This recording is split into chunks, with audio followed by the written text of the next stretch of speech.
One of the most common and quietest ways we stop ourselves is by quitting before we even begin.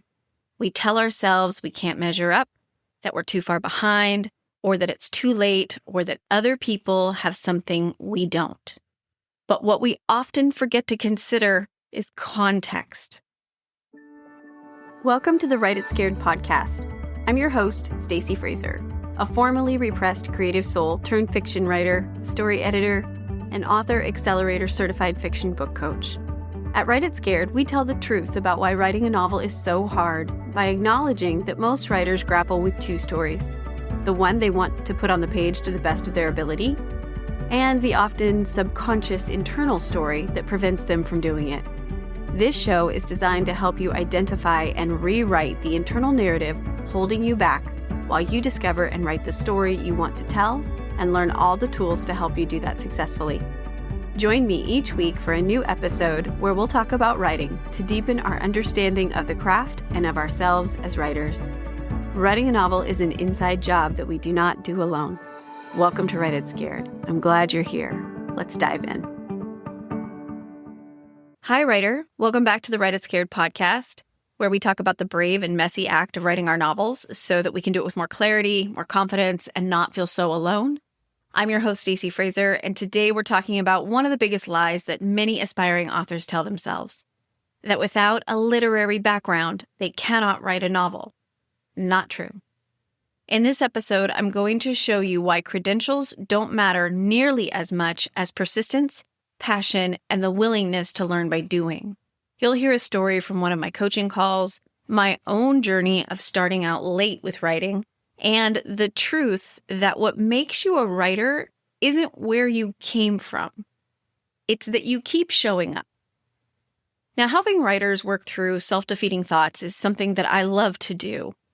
Honestly, what helps more than anything is just listening and being a mirror, which allows them to see what's really going on. Because so often, it's not anything out there that holds us back. It's us, plain and simple. We look outside of ourselves, compare, and think, nope, I can't measure up. But that's just us fooling ourselves, trying to protect ourselves, really. And we don't need to. Not about this, not about writing and telling stories, not in that way. I was talking with a writer recently on a coaching call who had this beautiful story idea, and she lit up when she described it. She talked about how much it meant to her, how badly she wanted to finish it, but then she admitted that there are so many moments when she felt totally deflated. Like, what was the point? It was never going to happen anyway. And so I asked what she meant by that. What did she mean by it's never going to happen? And she looked at the books behind me on my bookshelf and she said, that, finishing the book, making it into one of those. I don't come from a writing background. I don't know how to put that together or make something like that. And I got it because not too long ago, I felt exactly the same way. I didn't come from a literary background either. I didn't start seriously trying to write a novel until I was in my 30s, and that was barely a decade ago.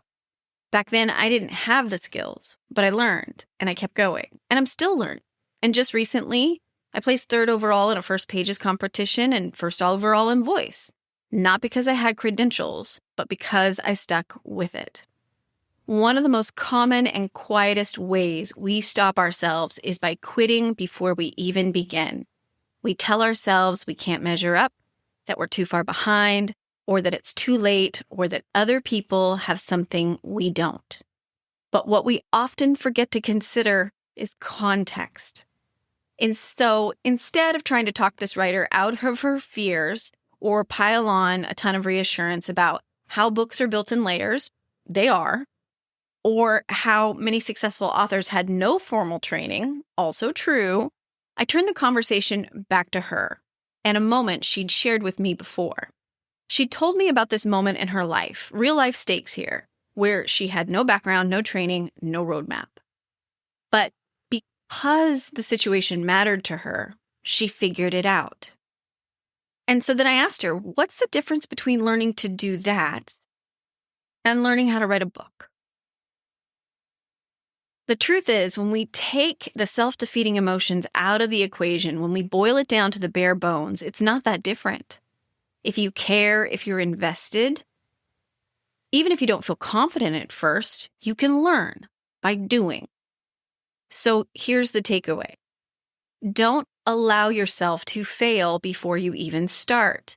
Do not quit on yourself or your story just because you fear you lack the skill or the talent.